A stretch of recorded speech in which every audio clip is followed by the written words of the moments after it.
Halo semuanya, selamat datang. Nah, di sesi explainer kali ini kita bakal membedah sebuah topik yang jujur aja sangat menarik. Kita akan mengupas tuntas sains di balik pengkondisian fisik. Oke, langsung saja kita mulai ya.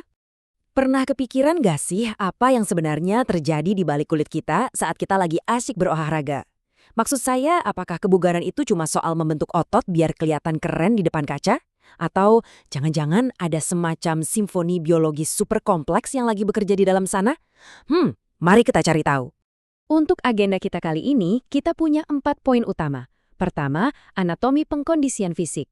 Kedua, memahami indeks massa tubuh atau IMT. Lanjut yang ketiga, 8 kemampuan fisik inti. Dan terakhir, kita bakal bahas cara menguasai sirkuit training. Bagian pertama, anatomi pengkondisian fisik.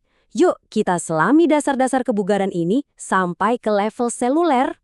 Coba bayangkan, kalau kondisi fisik Anda lagi prima-primanya, sirkulasi dan kerja jantung Anda itu bakal meningkat drastis. Nggak cuma itu, Anda juga bakal ngerasain lonjakan kekuatan dan stamina yang luar biasa. Gerakan tubuh jadi jauh lebih efisien. Dan yang paling asyik, waktu recovery atau pemulihan, Anda bakal melesat lebih cepat. Jadi intinya begini, setiap gerakan fisik yang Anda lakukan itu sebenarnya diperintah oleh sistem saraf, tapi yang banting tulang mengeksekusinya adalah otot dan kerangka Anda. Biar gampang, coba bayangkan tubuh kita ini kayak sebuah mobil balap. Ergo sistema pertama itu ibarat mesin dan sasisnya, yaitu meliputi sistem rangka, otot, dan saraf yang ngatur semua pergerakan. Terus, ergo sistema kedua, nah ini semacam pompa bahan bakar dan knalpotnya. Pernafasan dan sirkulasi darah yang mati-matian memastikan oksigen masuk dan karbon dioksida keluar. Dan ergo sistema ketiga, ini kru mekanik di belakang layar. Sistem pencernaan dan termoregulasi yang sibuk merawat agar mesin mobil Anda nggak overheat. Keren banget kan? Oke, masuk ke bagian kedua, indeks massa tubuh. Nah, sebelum kita bawa mobil balap kita ini turun ke sirkuit, kita harus ukur dulu kondisi awalnya buat nentuin garis start kita. Rumusnya ini sebenarnya sangat brilian karena saking sederhananya. Cukup berat badan dalam kilogram dibagi dengan tinggi badan dalam satuan meter kuadrat.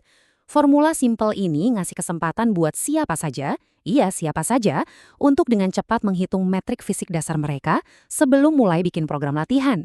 Kalau kita lihat klasifikasi dari World Health Organization ini, kita jadi makin paham fungsi metrik tadi.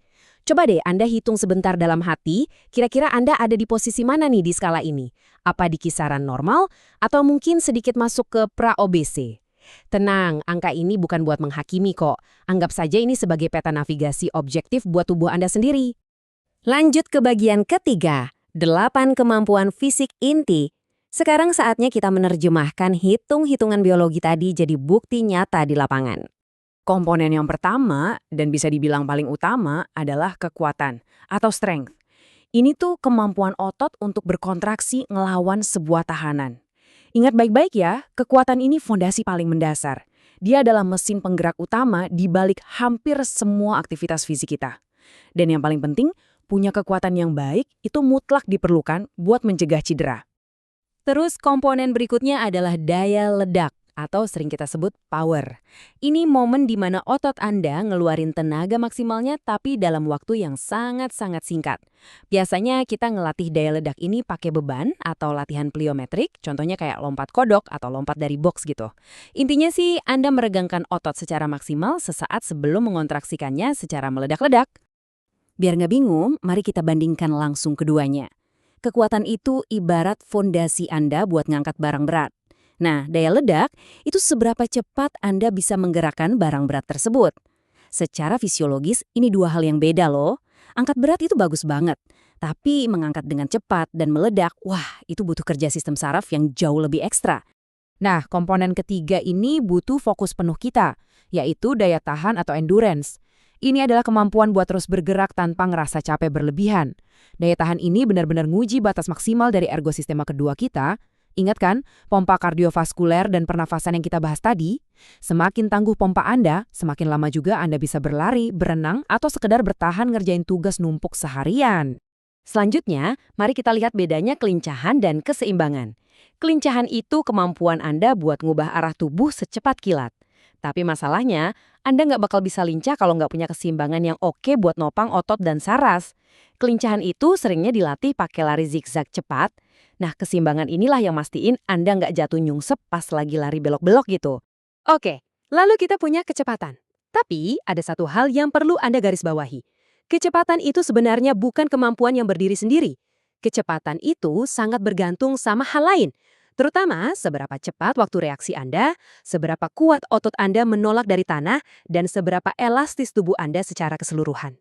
Nah, ngomong-ngomong soal elastisitas, ini pas banget sama komponen ketujuh kita, fleksibilitas. Ini urusannya langsung sama sistem rangka utama Anda. Fleksibilitas nentuin seberapa luas rentang gerak yang bisa Anda lakuin. Kabar baiknya, ini bisa banget dilatih lewat peregangan, entah itu peregangan dinamis sebelum mulai olahraga atau peregangan statis pas pendinginan. Dan akhirnya komponen ke-8 yang bertugas ngiket semua ini, koordinasi. Coba bayangin semua komponen fisik tadi itu sebagai musisi-musisi jago dalam sebuah orkestra. Nah, koordinasi ini adalah konduktornya. Dia yang ngatur perpaduan antara kekuatan, kecepatan, daya tahan, dan fleksibilitas. Hasilnya, gerakan tubuh yang super mulus, efisien, tepat sasaran, dan pastinya enak dilihat. Masuk ke bagian keempat, menguasai sirkuit training. Yuk, kita bawa semua teori biologi tadi langsung ke sesi latihan praktisnya. Ada satu prinsip super penting di dunia fitness. Latihan sirkuit itu mengembangkan secara serentak keseluruhan kebugaran tubuh. Kenapa ini penting banget? Karena metode ini tuh ibarat solusi all-in-one. Cuma dengan satu sesi latihan yang terstruktur rapi, Anda secara ajaib langsung melatih ke-8 komponen fisik rumit yang baru aja kita bahas. Praktis banget kan? Mari kita bedah ritme sirkuitnya. Ini lumayan intens loh.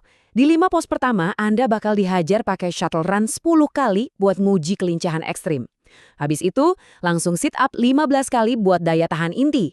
Nggak berhenti, lanjut naik turun bangku 15 kali buat manasin otot paha. Terus, tahan beban tubuh pakai push up 10 kali dan ditutup sama ledakan di pos 5 pakai squat jam 15 kali. Wah, di titik ini, saya jamin jantung Anda udah memompa oksigen sekencang-kencangnya. Belum selesai, kita masuk ke paruh kedua yang gak kalah sadis. Ada backup 15 kali biar punggung tetap seimbang. Lanjut lompat kijang 15 kali buat terus mancing daya ledak. Masuk pos 8, lempar bola ke dinding 15 kali. Ini buat ngetes koordinasi mata dan tangan pas lagi capek-capeknya. Terus squat thrust 10 kali yang langsung menguras kelenturan dan kecepatan. Dan boom, latihan ini ditutup manis dengan lari keliling lapangan 10 kali. Rangkaian inilah bentuk pengkondisian fisik yang sesungguhnya. Luar biasa kan? Nah, sekarang pertanyaan buat Anda.